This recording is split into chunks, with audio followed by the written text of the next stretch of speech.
Hello പറടാ. ഒരു 500 jeep അയച്ചു തരുമോ? നാളെ തരാം. അപ്പൊ ഇന്ന് തരാന്ന് പറഞ്ഞിട്ട് ഇന്നലെ വാങ്ങിച്ച പൈസയാ? അത് മറ്റന്നാ തരാം. എന്റെ ഒന്നുമില്ല. പ്ലീസ് ഒരു അത്യാവശ്യം ഉണ്ടല്ലോ, പ്ലീസ് അയച്ചിടും.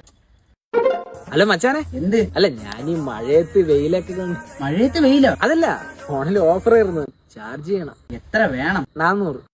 ഹലോ മച്ചാനെ, ഒരു 300 ജീപ്പാണ് ഇപ്പൊ. ഞാൻ ഇതിന്റെ തന്ത, നീ ചോദിക്കുമ്പോ പൈസ എടുത്തു തരാം. 300 ചോദിച്ചാൽ നീ തന്തയ്ക്ക് വിളിക്കണേ. എന്റെ ഇല്ല, ഉണ്ടായിരുന്നാലും തരാൻ സൗകര്യമില്ല. വേണ്ട, ഇയാള് കൊണ്ടുപോയി പുഴുങ്ങിയ കൊഴുക്കട്ട വെച്ചിരുന്നു. ഹലോ, പൈസക്കാർക്ക് എന്തോ ആവാലോ. പറ കാര്യം പറ.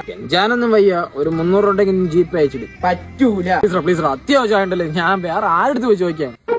വന്നാടാ. വരാതിരിക്കും. ഇതൊന്ന് 300 ഉലിയം തന്നിട്ട് ഓരോരുത്തന്മാരെ ഷോ ഓഫും കാണണം. നീ പൈസ ചോദിച്ചോണ്ട് ഇങ്ങോട്ട് തന്നെ വരില്ലല്ലേ? വിഷ്ണുവിന്റെ പട്ടി വരും, പട്ടി.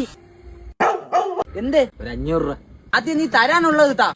കണക്കുറച്ചില്ല. വിഷ്ണുവിനാരെ പിച്ചൊന്നും വേണ്ട. നീയേ ഒരു ദിവസം എനിക്ക് പൈസ അയച്ചു തരാൻ കൊതിക്കും. അന്ന് ഞാൻ ഷാറുഖ് ഖാന്റെ ഒപ്പം, അല്ല ഷാറുഖ് ഖാനേക്കാൾ മുകളിൽ ടോപ്പ് ലെവലെത്തും. നോക്കൂ പൊട്ടായി.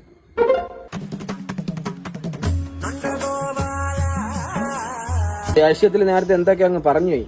എടാ സത്യം പറഞ്ഞു കഴിഞ്ഞാൽ ഞാൻ ചോദിച്ചാ പൈസ കടം തരണ ഒരേ ഒരാളെ നീ മാത്രമാണ്. എന്തെങ്കിലും വാങ്ങിച്ച പൈസ ഒക്കെ തിരിച്ചു തരണമെന്നുണ്ടാ. പറ്റണ്ടേ? അവസ്ഥ അങ്ങനെ മതി മെഴുകല്ലേ. പൈസ ഇന്ന് വരും, നാളെ പോവും. എനിക്ക് നീയാണ് മച്ചാനെ വലുത്. എന്നാ പിന്നെ ഞാൻ ഒരു കാര്യം ചോദിച്ചോട്ടെ? ചോദരടാ. ഒരു 500 രൂപ വൈകിട്ട് കല്ല് ഉറക്കിയറിയ ഞാൻ പോടാ. അല്ലെങ്കിൽ നീ ഒന്ന് 5 പൈസ തരില്ലെന്ന് എനിക്കറിയടാ. ഒരു കാര്യം ചെയ്യ്, ആ പൈസ വെച്ച് നീ ഒരു കൊട്ടാരം ഉണ്ടാക്ക്. എന്നിട്ട് നീ നിന്റെ അച്ഛനും കൂടെ രാജാവും മന്ത്രിയും കഴിയടാ. പൈസ കിട്ടണവരെ അണ്ണാന്ന് കിട്ടിക്കഴിഞ്ഞാലോ